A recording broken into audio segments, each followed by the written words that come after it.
Bom, pessoal, vamos começar a resolver os exercícios agora. O primeiro exercício que eu separei para a gente fazer é esse 4.13 aqui. Ele fala assim: mostre que na figura ao lado Q é igual a Q1 mais Q2 e V igual a V1 mais V3.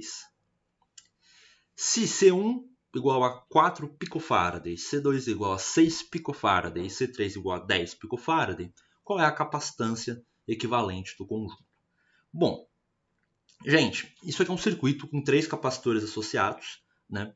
Eu acho que vocês conseguem perceber aqui que C1 e C2 estão associados em paralelo.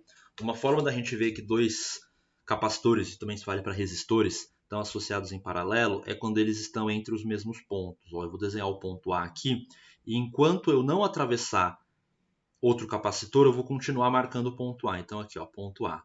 Legal. Aí daqui para cá eu atravessei um capacitor, então eu vou marcar um novo ponto, vou marcar o ponto B. Só que aí, ó, para cá não atravessei ninguém, continua sendo ponto B. Para cá não atravessei ninguém, continua sendo ponto B. Aí daqui para cá eu atravessei, então eu vou mudar o ponto, ponto C. Então olha o que está acontecendo. Então reparem que esse ponto aqui é o ponto C e esse aqui é o ponto A. Na prática eu tenho uma diferença de potencial de V entre os pontos A e C. E eu tenho o capacitor C1 e o capacitor C2, os dois estão entre os mesmos pontos. Significa que eles estão sobre a mesma diferença de potencial. Né? Enquanto que o capacitor 3 está entre os pontos B e C, então ele está sobre uma outra diferença de potencial. Então, esses dois capacitores aqui, estando sobre a mesma diferença de potencial, é por isso que eles estão aqui ó, sobre o mesmo potencial que ele está chamando de V1 e V1. E o potencial total V vai ser a soma do potencial V1, que está aqui entre os pontos A e B, e o potencial V3, que está entre os pontos B e C. Então, deixa eu escrever isso aqui. Né? A diferença de potencial entre A e C vai ser a diferença de potencial entre A e B, mais a diferença de potencial entre B e C. Acontece que a diferença entre A e C é V. E a diferença entre A e B é V1, e a diferença entre B e C é V3. E com isso a gente já demonstra o primeiro carinha aqui. Nessa primeira relação aqui. Isso aqui a gente mostrou. Agora eu quero mostrar esta outra relação aqui. Como que a gente vai fazer isso? Gente, a ideia é assim. A soma das cargas em um mesmo ramo tem que ser zero. Isso significa que, por exemplo, ó, eu vou desenhar aqui um ramo em verde. O que é um ramo? Um ramo é uma sequência. Então, por exemplo, ó, isso aqui, passando para cá, tudo isso aqui, até aqui e até aqui. Esse ramo em verde que eu desenhei, mais as cargas acumuladas nas placas, isso aqui forma um ramo. Né? E ele deve ser neutro. Se está tudo em equilíbrio, isso aqui deve ser neutro, né? De forma que não tenha carga se deslocando aqui. Tá? Bom, para que isso seja neutro, eu preciso ter que menos Q1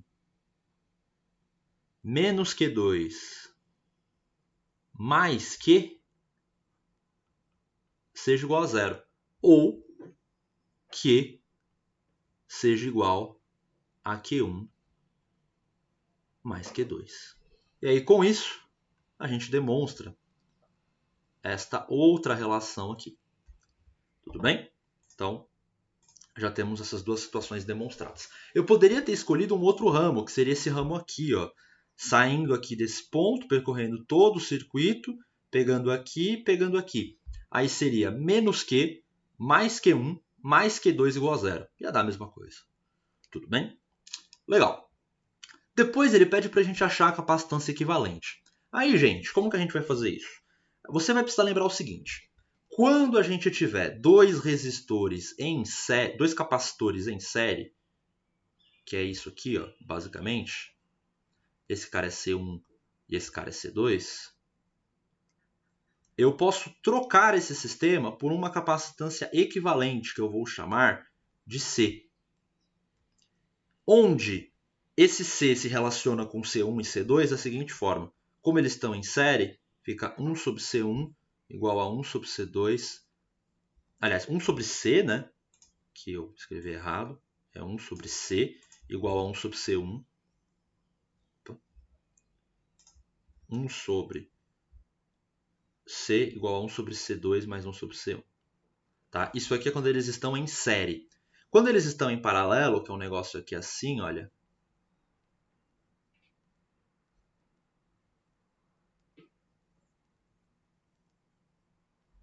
Eu posso trocar esse sistema, que tem aqui um C1 e um C2, por um único capacitor equivalente, que é simplesmente a soma dos dois, C1 mais C2.